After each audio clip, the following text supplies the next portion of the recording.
Hi, I'm Kevin Spooner, and you're at another edition of In Brandon, and this week we're talking all about multiculturalism, festivals, parties, you name it, we've got it all right here, and we even brought the #1 pavilion in Brandon every year running, according to my calculations anyway. The Ukraine! Yay! We got Val, we've got Dorina, and we've got my favorite, Ole! How cool of a name is that? Come on, you can't get a cooler name than Ole. I'm sorry. Sorry, Val. I'm really sorry. Dorina, you were close, but Ole, rockin' good name. We're going to come back to you, though, first. First, I want to talk to Val, because I want to know what the heck is going to happen this year. I'm sure you've planned something that's over the top, mind-blowing. I can't wait to hear it. What does it tell us? So, this year... No build-up at all, eh? No. At the Ukrainian Pavilion, there will be the usual, the dances, the music, the amazing food, drinks, souvenirs, singing, all the good stuff that we all love. Souvenirs? Souvenirs. You know, I don't remember souvenirs from last year. What did I miss? Troyanda invites Trezub to come and sell souvenirs from Ukraine.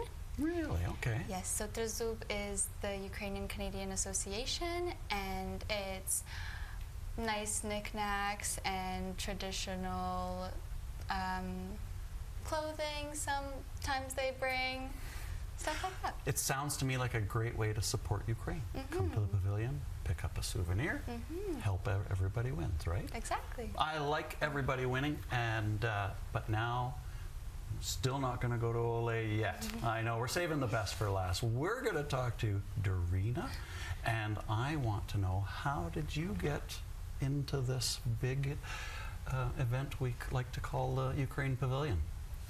Well, in the Ukrainian pavilions, Troyanda is the dancing group, so Okay. I've been dancing with them for a little bit, and Really? yeah, For a little bit? well, a few years. Oh, so I was going to ask you, you know, what's it like to start or to join a dancing troupe? But yeah, if you've done it a couple of years ago, so you're pretty far along the program then. Do you? I'm going to ask Ole this as well. Do you plan on going anywhere to take your dancing to, you know, a professional level, or performing to a professional level? Has that ever been something that has interested you? Not really. I love your honesty, though. So that means you do the pavilion because you want to represent where you're from, and you want to share that with everybody, which is an admirable quality as well. But now the real question comes. What's Ole gonna do? Where are you going with all of these newfound skills that you're learning? I don't know. It's come in mind to go professional, but not really. Really? I've always been under the impression that professional performancing, the performance arts, let's call that, was always a very sought after profession in Ukraine. Is performing arts something that people aspire to be in Ukraine? Is that a fair statement? It is. I would say Ukraine is a very artistic country in itself. We have lovely dance groups there, and I think it's like sort of everyone's hidden dream to like dance with one of them. Yeah. But I think when you're here in Brandon, you're just doing it for fun and for the culture. Well, I find Brandon is a little limiting, and not in any bad way. But the Ukrainian dancing, the videos I've seen feature aerials where somebody will be tossed into the air. And, you know, the community centers in Brandon are big. Yeah. But they're not quite tossing people up in the air big. Yeah. So I find outdoor shows to be a lot more enjoyable for Ukraine culture, because there's such a vertical component to the show that I think it's a fair statement, you don't get as much vertical out of the performances that we see at the other pavilions. So it really makes Ukraine stand out. And I was actually at the pavilion last year doing some filming. And, you know, when you're filming, you can take in the whole scene, or you can focus in on one small thing. And of course, I did lots of focusing on the whole scene. But what I really liked to focus in on was the footwork. And when all of the feet come out, and if you just follow the feet. And they're perfectly in sync. I know, it's such a cool, you know, you're filming it and you're going, I can't believe I'm watching this. Yeah. And I got that impression from the Ukraine Pavilion.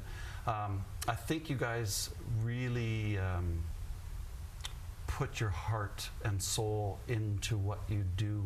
And it shows because you practice and practice and practice. And it's great to practice and be good at something, but it's different when you practice because you're driven to do it, and because your purpose is to showcase where you're from.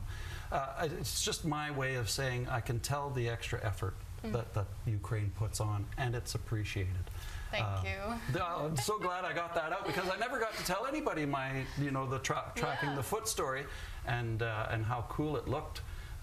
But hopefully a bunch of people will be looking for that video on YouTube now. And, Yeah, exactly.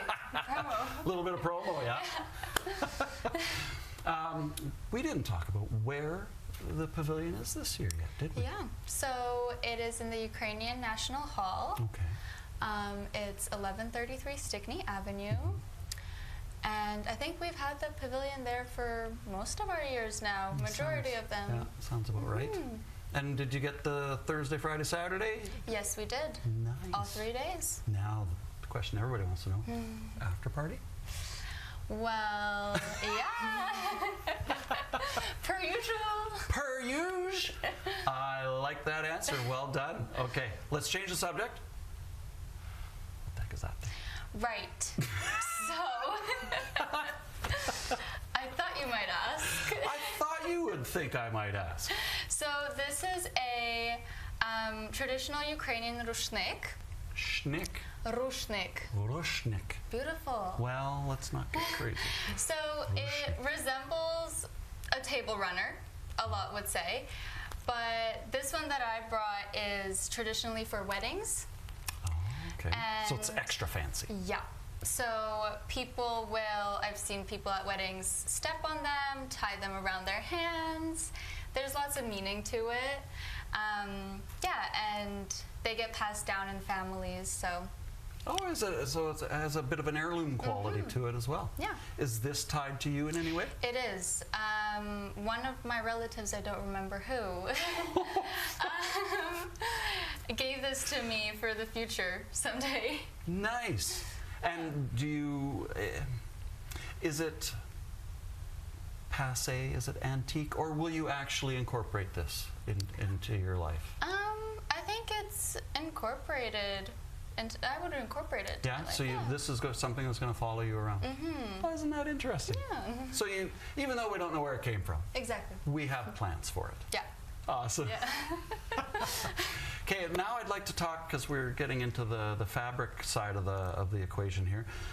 We've got green and colors. We've got white and colors. And then what the heck, Ole? It's just What the white heck? and white. Where did you go wrong?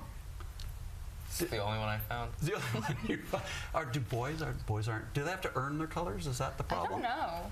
No. Do you have to earn your colors? Yeah. Yeah, that's a good answer. We can go with that. So what does he have to do to earn his colors? This could be fun. I don't know yet. So we're still coming up with what Ole's going to have to do. Okay, we're going to think on that for a little while. Yeah. Next, I wanted to ask, what is your favorite part about dancing? I think just learning about how each dance is different, because each dance usually represents a region, so then it has different features, with whether that's like the footwork or the costumes even. They're all different and they're all very interesting. Is there one that's more difficult to master than another? I think we've done all of them. I think they're all equally as different, and so I don't think you could compare difficulty level. No, I you're would say, kidding. yeah. So kind of once you get into it, Yeah. Some have more footwork, some have more just running. Yeah, looking at the different details. Last year I watched a scene. It was a group of men around a fire. Do you remember that scene? Do you remember? It was a bunch of men singing a song. I think they were even in, you know, like military garb. Oh, yes, and it was a pretend fire, of course. Yes, But they set up a pretend fire on the stage. And then they got around and they sang. And I, not knowing the language, I thought it was like a song to fallen comrades. But I always wanted to ask somebody, you know, was I off track on that? Was that what I was watching? Could you give us any insight into that? I believe you are on track. Oh, you're kidding. This is a first. I don't remember that exact performance, but I understand what you're talking about. And yeah, I'm pretty sure that's what it was about. The reason I bring it up is, does Ukraine's past and history, which goes back, my goodness, do you find that the dances, the performances, the spectacle of the pavilion that we love to come and see, do you find it's influenced heavily by the past that Ukraine has unfortunately had to suffer? Do you find a sense of that when you're learning new dances, learning new routines? I think for sure. There are many dances that take from the past and different events that have happened and how the culture has changed and evolved and what it's gone through and become even stronger. So I think dance is a very good way to show people that history without having to speak. No kidding. And yeah. Wow. And we are not running out of time, but we do have to wrap up. What I do need to ask you, though, is do you have enough volunteers to put on your pavilion? I think this year has been good, but we always welcome as many as we can get, so. Because I'm wondering, perhaps there's different groups of Ukrainians that haven't met each other, and maybe somebody is thinking, you know, I'd like to get involved. Is there a way that they should probably maybe contact you? There's always the Brandon Troyanda School of Ukrainian Dance website. Right. And if they want to get into more Ukrainian events, there's also the Ukrainian Canadian Association Trezub. They're on Facebook. All of these, like Troyanda and Trezub, are both on Facebook. I think that would be the best outlet. Perfect. And of course, we have to ask you not about the after party, because we've talked about that, but is there going to be a way to see, I guess it's tough to say, I'm not going to say authentic, but is it going to be an authentically Ukrainian show using authentic Ukrainian costumes, or is this something that we just kind of put the best we can together with what we got and we put it on? Like, what level of sophistication are we at with, you know, given Ukraine's current struggles? I'm thinking it must be difficult to logistically organize these types of things. I would say it is very authentic, at least through my eyes. Okay. All the many years that I have been with Troyanda, it's always been authentic. There hasn't been a time where I've doubted it. And I think putting everything together in itself, when you come into the hall and you sit down and there's already dances going on or something's going on the stage, and then you go grab your food and your food's just like as well, just as authentic. And it all just blends in and you get the whole experience, and it's amazing. And boy, you talked about food. Now we have to talk about food. I know. I was holding off. Okay. Make me hungry. Tell me what I'm going to be eating at the pavilion this year. So, Multicook is catering. My favorite restaurant is catering? Yeah. It's going to be amazing.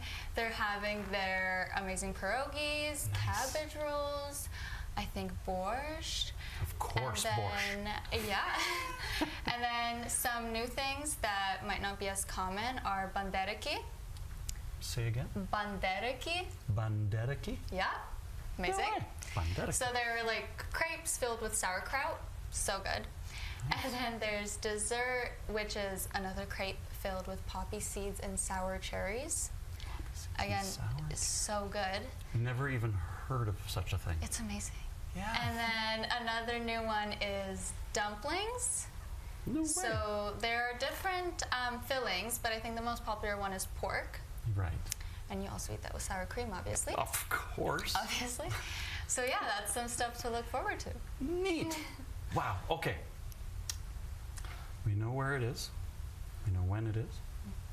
We know what we're doing there. We know what we're eating there. We know what we're drinking there. What am I forgetting? Come on, Dorina. Come on. Don't make me go to Ole. You might have to. Ole, you gotta save us. What are we forgetting to talk about? What's happening on the stage? What is happening on the stage? Do we have any inside secret information about what we're going to see this year? We have lots of new fun dances. Really? Yeah. Any and new words that I can learn? Well, there's the classic welcome dance, the Привіт. Привіт. Привіt. Привіt. There you go. Yeah. I'm learning a lot today. That translates to hi, hello. Привіt is Yeah. hi? Yeah. Why would you make it longer than... I know.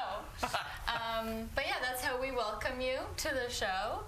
And then my favorites are always the littlest dancers that have the newest dances. And it's their first time on stage, so it's very fun. Oh my goodness, the kids are amazing. They're so adorable. Yeah. Well, I think we're going to have to... We've ran out of time. But at least we ended on the adorable kids. So that was pretty well done. Well, I'd like to thank you all for coming down to the studio today and telling us about the Ukrainian Pavilion. Thank you for having us. Spectacular time. So good. So colorful and so musical. And I did experience last year's Pavilion. So I am slightly biased. You want to go see this Pavilion. It is above what you can imagine. That's probably the best way I can put it. It exceeded my expectations. I'm sure they're going to do the same this year. And I'll see you there. Until then, take care.